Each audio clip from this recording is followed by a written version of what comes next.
To find the beginning of your breath, we must leave this room. We must leave this century. We must go back, past the clouds, past the moon, into the deep, velvet blackness of the early universe. Millions of years before the Earth existed, there were only stars. Giant, burning lanterns in the dark.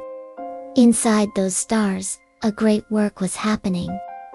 The pressure was so immense, the heat so fierce, that it forced simple atoms together to create something complex. In the heart of a dying sun, carbon was crushed into oxygen.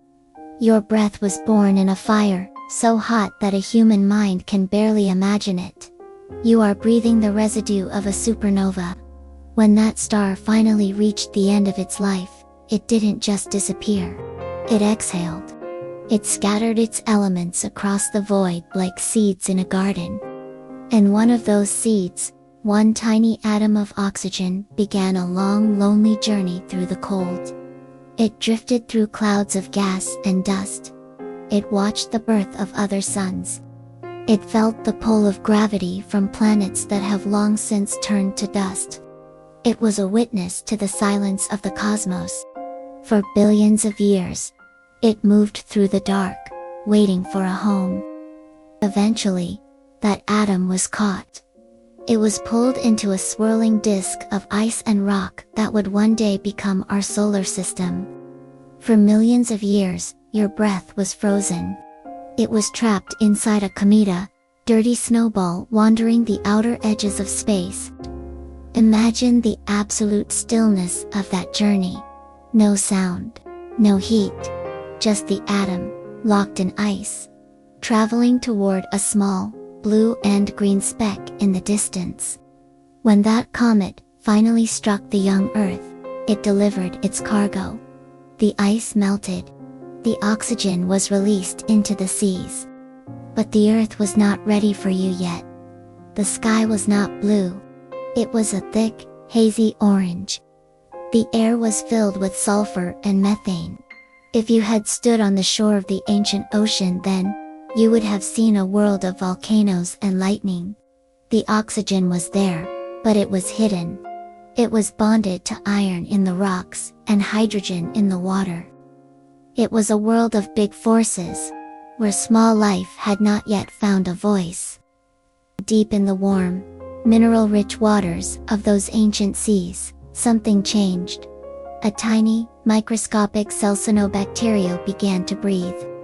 It didn't have a brain, but it had a purpose. It learned to capture the light of the sun and use it to break apart the water. And as it did, it released a waste product. A tiny bubble of gas. Oxygen. This was the Great Rebellion. Trillions of these tiny cells worked for 2 billion years. They were the world's first architects. They slowly, painstakingly turned the orange sky into the blue sky we see today. They built the atmosphere, one tiny bubble at a time. Every breath you take today is a legacy of those tiny, ancient cells. You are living in their garden. You are breathing their art. Feel the rhythm of that history in your chest now. Inhale the ancient sky. Exhale the present moment. Inhale the effort of the stars. Exhale the noise of the day.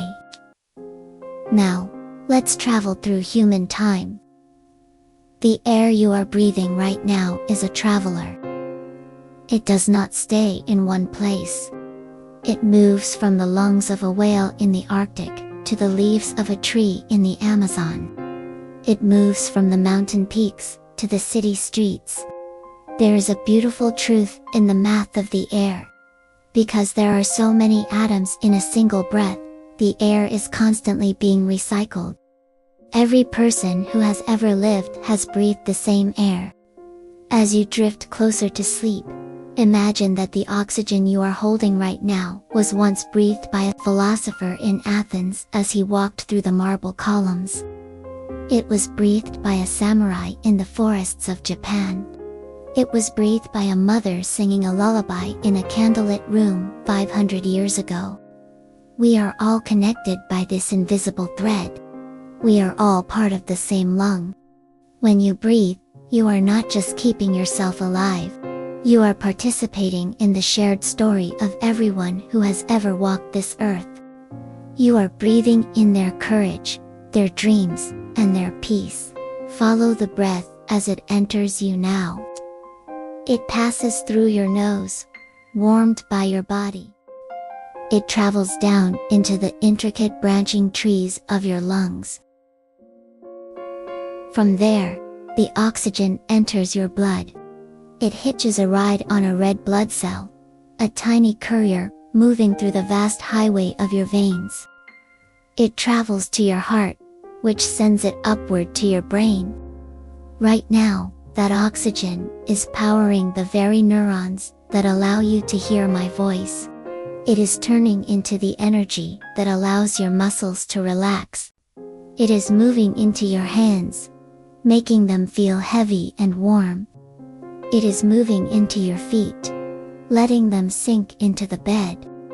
Your body is a galaxy of its own, and the breath is the light that keeps the stars burning. You don't have to do anything.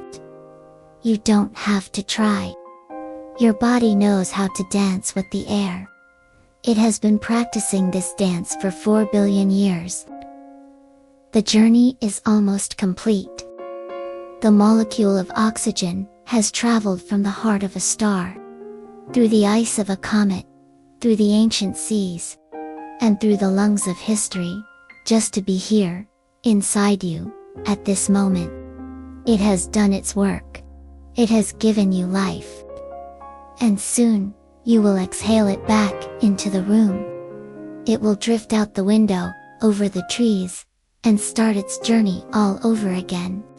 Perhaps 100 years from now, it will be breathed by someone else who is lying in bed, listening to a story, trying to find sleep. But for now, it is yours. You are the destination. You are the sanctuary. The air is stilled. The world is quiet. The 4 billion year journey has reached its end. And you have reached the beginning of your rest.